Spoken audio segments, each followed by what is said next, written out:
डंडा ले रहा क्या हाथ मारी होगी। अरे तू तसल्ली तो पकड़। नारद जी उसे अपने साथ ले गए अंतर ध्यान करके। अब तू डर को छोड़ दे, चिंता मत करे।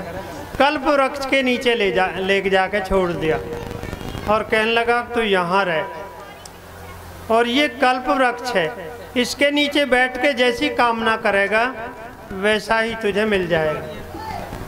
ठीक, यहाँ आराम से रह, हम थोड़ा और कहीं भ्रमण करिए हमें। अब वो भागे थके हुए तो था ही। वो कहने लगा ये कल्प वृक्ष महाराज एक खाट भेज दे, थोड़ा आराम कर लेंगे। ये खाट आ गई। फिर कहा कि तो खुरेड़े में सोए हो जा, अरे थके कोई बिस्तर भेज दे। बिस्तर आ गया।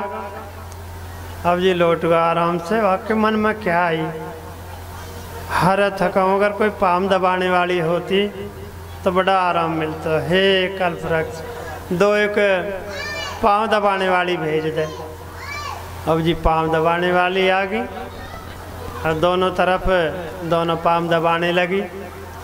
भाई कल्प वृक्ष था, जैसी कामना करे जैसी इच्छा करे वैसे ही हो जाए।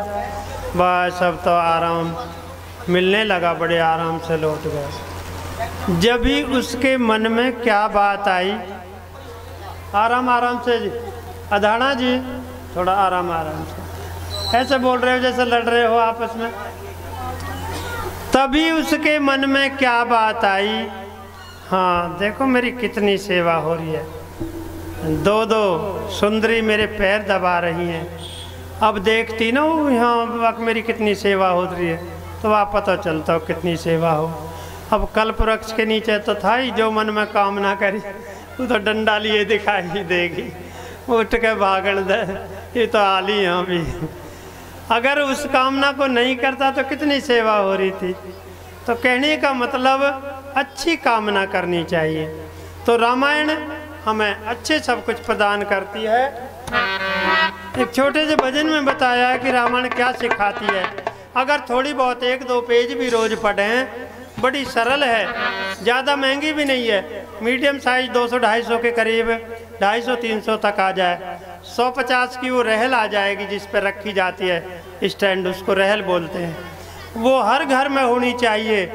अगर पढ़ी भी ना जाए तो रखी हुई भी इतना गुण करती है, इतना मन को शांति देती है और बुरी हवाएं अलाए बलाए वो नहीं आती। क्योंकि जहाँ भगवान की कथा रखी भी रहती है होती है, वहाँ हनुमान जी का पहरा रहता है।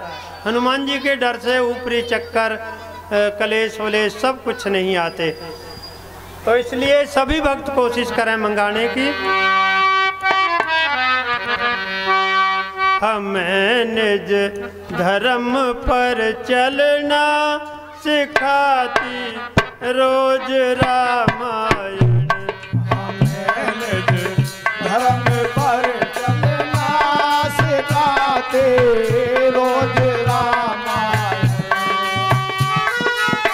धर्म पर चलना सिखाती रोज रामायण।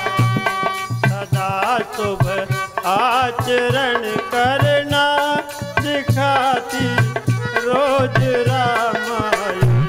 सदा शुभ आचरण करना सिखाती रोज रामायण।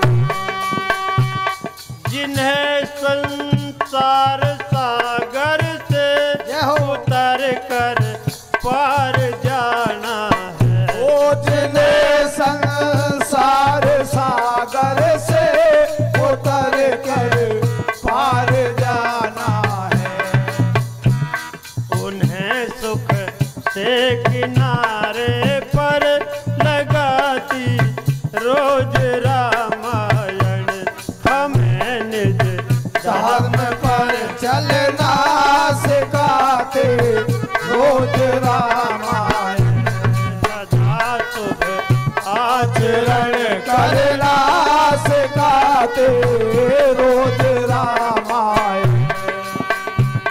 सरल कविता की कुंजों में बना मंदिर ये हिंदी का।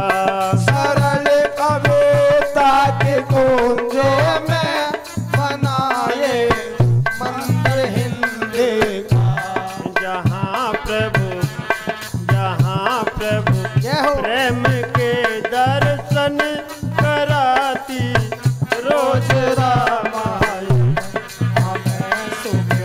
आचरण करना सिखाते रोज रामायण।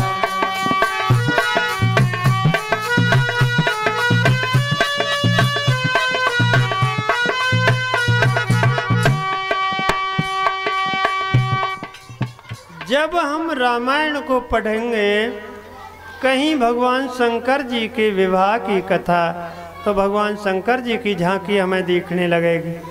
कहीं भगवान राम के विवाह की, कहीं भगवान की बाल लीला की। तो जब हम उनको पढ़ेंगे तो हमारा मन कहाँ जाएगा? अयोध्या में चला जाएगा, जहाँ भगवान महाराज दशरथ के आंगन में खेल रहे थे। वही झांकी दिखेगी ना, भगवान वहाँ खेल रहे हैं। तो इसी तरह जैसे जैसे हम प्रसंग पढ़ेंगे वैसे ही ध्यान जाएगा। कहीं कहीं छवि विष्णु की बाकी, कहीं शंकर की है झांकी। कहे छवि विष्णु के बाके, कहे छवि शंकर की झांकी। कहीं छवि विष्णु की बाकी, कहीं शंकर की है झांकी। कहीं छवि विष्णु के बाकी, कहीं छवि सर के झांकी। हृदय आनंद झूले पर झुलाती रोज रामायण। हमें लोग राम पे चलना सिखाते रोज रामायण। आधा तुम आचरण करना सिखाते रोज रामायण। वेदों की मोटी मोटी पुस्तक हैं। गीता संस्कृत में लिखी हुई है, जिसको हम आसानी से, जिनको हम नहीं पढ़ सकते। रामायण इतनी सरल भाषा में है कि जिसको हम सब आसानी से पढ़ सकते हैं। तो वेदों से भी, गीता से भी ऐसे प्रसंग लेके इसमें निचोड़ दिया है कि जो उनका भी रहस्य समझ में आता रहे। भगवान के अवतार के बारे में दिया कि यदा यदा ही धर्मस्य ग्लानिर्भवते भारत है, उसी का भावार्थ रामायण में भी दिया है। जब जब हो धर्म की हानि, बाढ़ ईश्वर धर्मानी, तब तब धर्म प्रभु शरीर हरि के पानी सज्जन पीरा। ये गीता से होगा। वेदों से भी, जब माता अनसुईया सीता जी को पतिव्रत धर्म के बारे में बता रही थी, तो कल तो थोड़ा समय के अभाव में जल्दी चलो अब, तो वहाँ उन्होंने बताया कि हे सीता, मैं पतिव्रत धर्म के बारे में थोड़ा बताती हूँ, ध्यान से सुन। उत्तम के अस बस मन माही, सपने आन पुरुष जग नाही। जो उत्तम श्रेणी की है, उनके मन में ये भाव रहने चाहिए कि संसार में मेरे पति के अलावा और कोई पुरुष है ही नहीं। और मध्यम पर पति देखे कैसे, भ्राता पिता पुत्र निज जैसे। मध्यम श्रेणी की दूसरे के पतियों को किस भाव से देखती हैं? बड़े को पिता के समान, छोटे को बेटा के समान, बराबर के को भाई के समान। तो फिर मन में विकार नहीं आते, बुरी भावना नहीं आती। और तीसरी श्रेणी के बारे में बताया है कि धर्म विचार समुझ कुल रही, सो निकृष्ट त्रिय श्रुति अस कही। श्रुति माने वेद, वेद भी ऐसा कहते हैं। तो वेदों से भी, वेदों के भाव भी आए। और चौथी श्रेणी की भी चलो बता ही दें।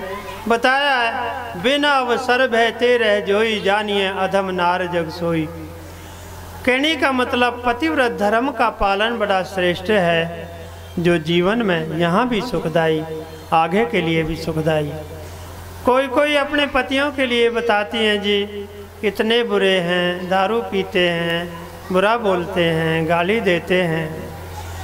तो इसमें अपने मन को समझाना चाहिए कि अगर हमारे पति ऐसे हैं तो इनमें हमारे कुछ भाग्य की कमी है, तभी तो हमारे भाग्य में ऐसा पति मिला है। किसी की पत्नी में कोई अवगुण हो तो उस पति को भी इस भाव से समझना चाहिए कि हमारी इस पत्नी में किसी स्वभाव में या किसी बात में कमी है।